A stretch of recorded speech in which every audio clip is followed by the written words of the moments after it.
What's up, guys? It's Eric here. We are doing a VOD review of one of Bebe's games, and this is not something that I usually do. Also, it's on the new patch, and also apologize for my hair. I literally just hopped out of bed and I wanted to record this video. Um, it's on the new patch, but yeah, this is going to be a little bit different from a normal VOD review because I've already watched this game. This was just one of the most insane games of TFT I have ever seen. I was just watching Bebe's VODs, found this game, and I said, my God, I have to make a VOD review of this game. So yeah, it starts out, hits a GP2 off minions, has a lot of pairs, actually, the Nasus pair, the Ashe pair. None of them fit perfectly well together, but you know, you could see mascots bridging the gap, maybe even getting supers in. Also has Rod Giant Spelled Start, which isn't really the best. You know, there's no obvious slammable item. Probably the best slam is a death cap. That item tends to be pretty suboptimal here. Is going to pick up this Lulu here just because he has an AP start. And then yeah, first let's take a look at the first augment here. So Edgelord, Define, Ascent, Get Paid. This is really interesting because he has no Kales, no Talons, nothing on either line. He does have a GP, but it's already 2-star, so it's not like this even gives him a GP 2-star. So I was really curious to see what he would take here, and Bebe sees a way of playing the game, a line of playing the game that I would literally never ever think of here. So I guess I'll give you guys a sec to see. You can pause the video and see, like, okay, what do you think his game plan for the game is? Because literally the second he takes this augment, he has his game plan for the game. So okay, I've given you enough time, so I'm going to unpause it here. He scouts a bit here as well, so that's some extra information if you want, and sees that one person's saying get paid, 2 people have taken get paid. And then he says something like, if everyone's getting paid, I want to get paid as well, which is absolutely insanity to me.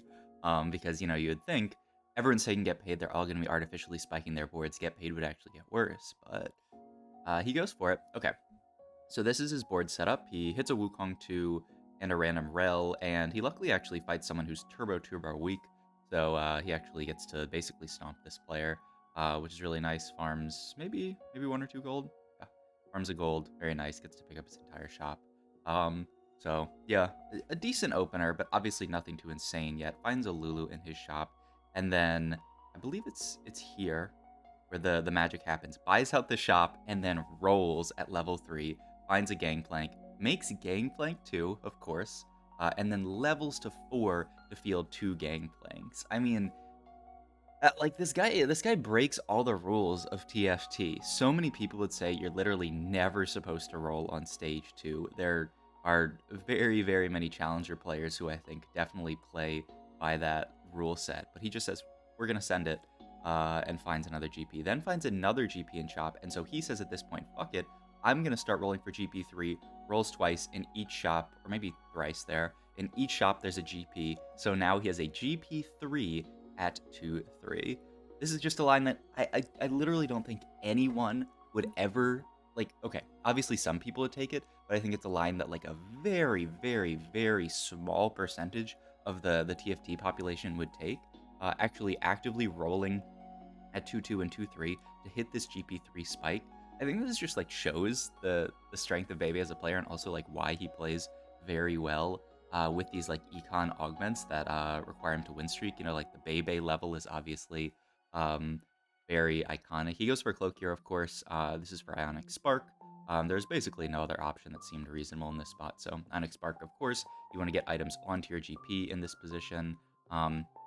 So yeah, he has the Lulu 2 here as well that he found while rolling, so he can even continue to spike his board by leveling here. I'm pretty sure he levels here, the Lulu 2, just to continue spiking his board. It's just a 2-cost unit that, or a 2-star unit that makes use of the Ionic Spark, so it's very strong. But yeah, like, I just think there's so few people who would take this angle. Me, like, I would, of course, almost never take this angle.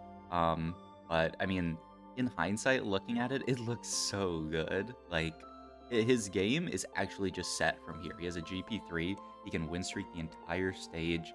Has, of course, a very solid board already, but, like, he can obviously continue to improve it from here. And with the Get Paid augment, he's going to, you know, get paid. He's going to make money that from the fact that he has a GP3. Because he's win streaking so hard, he gets to make all this money. He thinks about even slamming Giant Spelt on GP here, which is another play that like I go like, what the hell are you talking about? But I think this is actually, and it doesn't really end up making a big difference. But it's something that I think, like Bebe worked on a lot of these angles to play around like GP3 during the supers meta when Yumi was like super strong, and so I think this is like another way that he's like learned how to play around GP, is that you just slam all of your items on GP. So he's gonna slam the Sunfire here, and I believe he also even slams the Gunblade here. So he just has a 3-star GP with 3 items, which is amazing.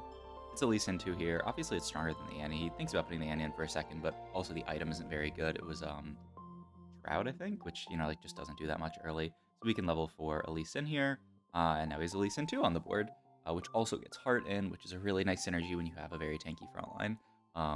Also just gonna up, GP's AP and make him do a ton of damage. So yeah, he's been holding on to these Sonas, by the way, but like the value of making 20 here is too high, especially because he has nothing that he especially wants to get in. And then he's in such an insane spot here, he just decides to take Rich Get Richer. He knows that he can win streak even with Rich Get Richer, and he's already made all of this gold. He's level 650 here when he sells his bench. It's too insane. He also gets supers in here, of course. It's actually like a really big boost to your damage, and Duelist doesn't matter that much for GP in this position, just because he's going to be casting a lot, and all of his damage is going to come from his cast. Obviously, auto attacks make you cast more, but, like, he's going to auto a bunch and then cast, and then he's going to auto a bunch and then cast, so, like, the extra attack speed from Duelist, I don't think is the biggest factor here when comparing it to some other units where, like, they really care about all their damage coming from their auto attacks. Hits Draven 2 here in a shop, start scouting his opponents, which of course is a very, very good habit to see like, okay, do I actually need to play this Draven 2 here? But it's Bebe. He's always going to play the Draven 2 here. So he is going to send it to level 7 at 3-3 with 30 gold in bank. And he's just going to hit this Draven. There's also a really cool lobby. Just the other people are in the lobby. We obviously have Soju. We got my boy Joe Bookmark in this lobby as well. So it's a pretty cool lobby. I'm trying to remember if there's anyone else crazy in here. I guess he's looking at damage delta champ, so I can't see. We have Mr. Kian, who is a very, very high elo player who plays like infinite, man. For this item, I'm trying to remember exactly what he goes for. Yeah, like I personally would go for something like the chain here. Maybe I'm thinking of a different game where he goes for something else. But like, you do really want to balance your frontline and backline components. He doesn't really have any. The thing is like GP is frontline with the Sunfire. So like, it's not the worst to even take a backline component there. Something for like a Draven. But like, like the leveling for Draven was just so pretty as well. Like, you hit the Draven 2 in shop. I found that like, Bebe will do a Bebe level, and you'll be like, this guy's sending it to level 7 at, like 3-3. What the hell is he doing? But it always like actually like if you think about it in like how much stronger it makes his board, it makes sense, right? Like getting in this Draven 2 here actually spikes his board incredibly hard. So it actually makes perfect sense for him to level for this Draven. Similar thing when he was leveling, like for basically every level he's done, like when he levels up for the Lulu, it makes his board a lot harder. Like I find that this guy, just like every time, like when he does a Bebe level, it's to get something that's really crucial in. Like the times where he Bebe levels are times where he looks and says like, oh, I'd really like to get this unit in, I'd really like to get the synergy in, but I can't if I don't Bebe level. So you know what, fuck it, I'm gonna Bebe level. Also in that fight, he fought the Blitzcrank player and their Blitzcrank didn't hook. Someone said it's a bug with admin, like start of combat admin maybe bugs out Blitzcrank hook. I'm not really sure what that was, but I don't know. At Mort Dog on that one. All right, it gets a ton of items here. Oh yeah, this is a really interesting. So he really likes Protector's Vow on backline. I've seen a lot of Protector's Vow backline from him. Obviously like it gives you the mana so that your unit can cast faster, but I've seen this, like I watched him Protector's Vow a Misfortune earlier, but the JG Protector's Vow is really nice. Another important factor in this game is that Bebe has said like the way that he plays this patch out, which it makes a lot of sense, is that he is just trying to rush 8, rush 9, and get access to a bunch of 5 costs because Fiddlesticks is so broken, Urgot is so broken, a lot of the 5 costs are very strong. So if he can just play a board with infinite 5 costs on it, then like he knows he's gonna win. CB component grab bag and Phony frontline here. You don't really need Phony because you already have enough frontline, and Celestial Blessing, especially later game when you're going to get in like Fiddlesticks, Nunu, all this stuff, the value on it is way, way, way too high. You could also even think about component grab bag there, but he only has one open component, so the value of like slamming that one item plus like another item that you're sort of like forced to slam isn't that high. Like CB's definitely gonna spike you harder. Only downside is he already has Gunblade, so like healing from CB isn't the most important on GP, but you know, it's not bad. He still gets the overheal shield, which is really nice. But yeah, my god. This music is so loud to me. Wait, it must mean it's loud for you guys too. What the heck? That was wild. Like the loudest song I've ever seen. Okay. Gets a shop here where he gets Samira plus Belveth.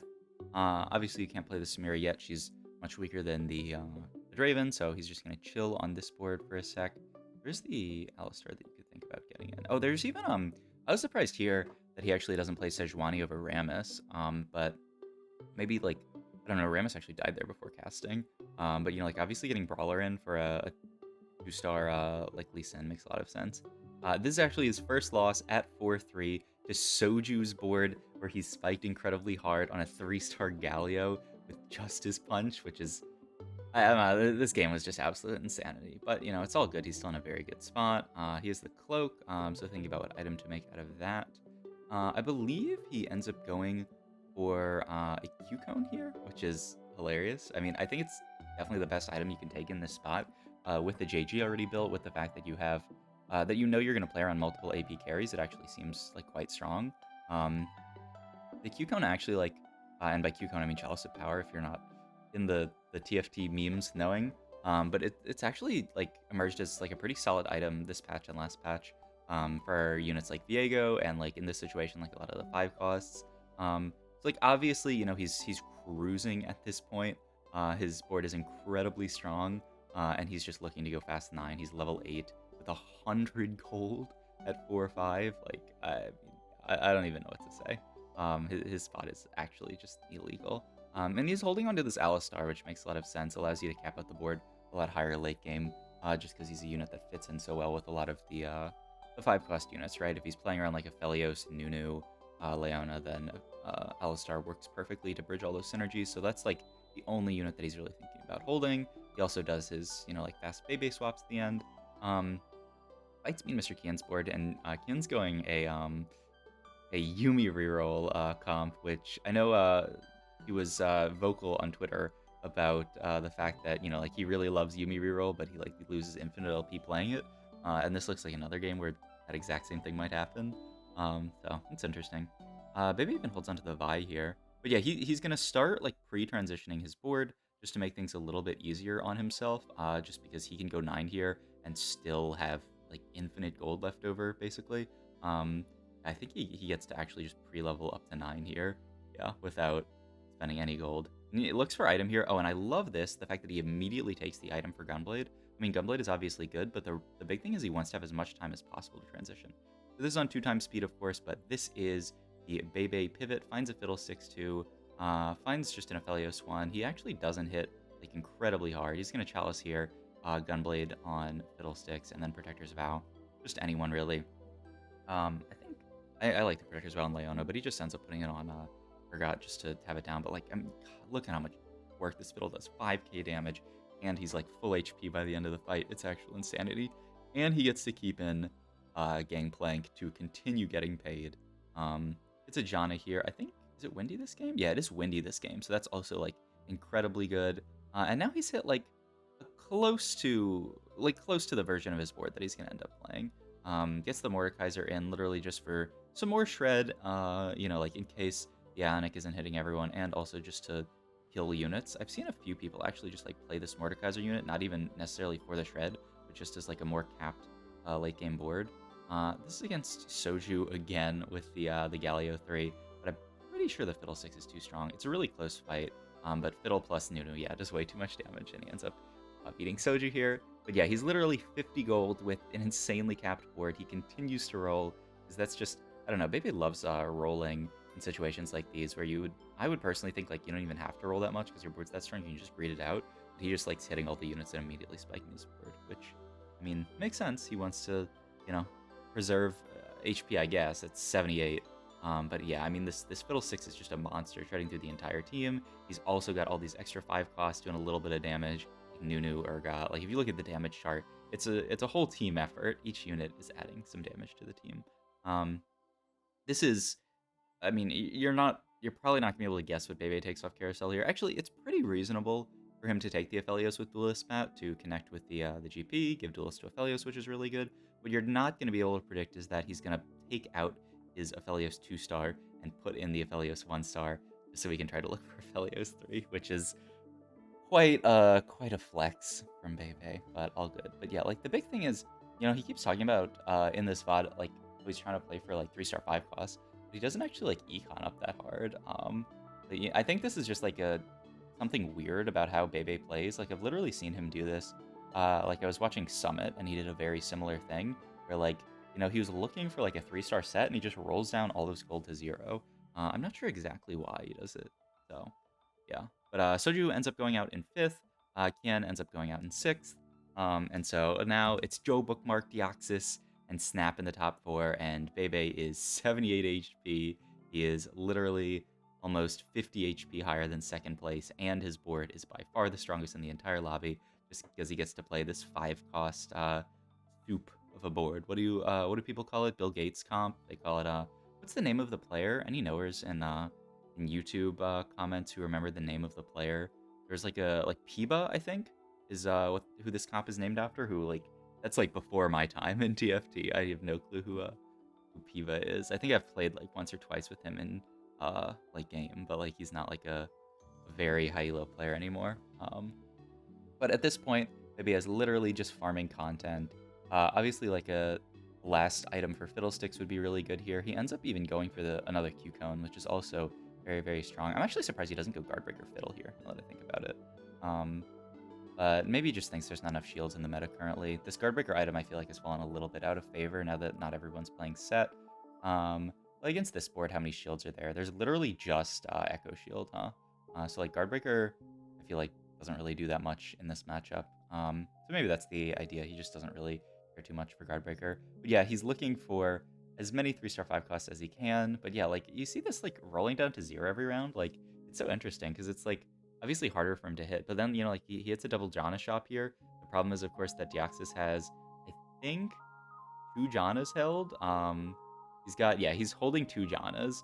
So it's literally impossible for him to hit. There are 10 5 costs in the pool, and of course you need 9 to hit a 3-star. So if your opponent holds 2 of any unit, you can't 3-star that unit. So now he's gonna start rolling down, say, okay, maybe I can hit Aphelios.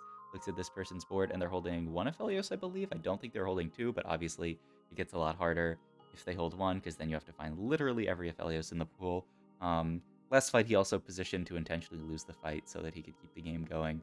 And does he end up winning this one? I'm trying to remember. I think he does, but we'll see, I guess. I mean, Fiddlesticks is quite the monster. Oh no, it's actually a very close loss. He gets to see, oh yes, he gets to see Carousel here, and then Aphelios is on the wrong side. So this guy gets to pick up Aphelios. He even trolls Bebe here and then grabs it.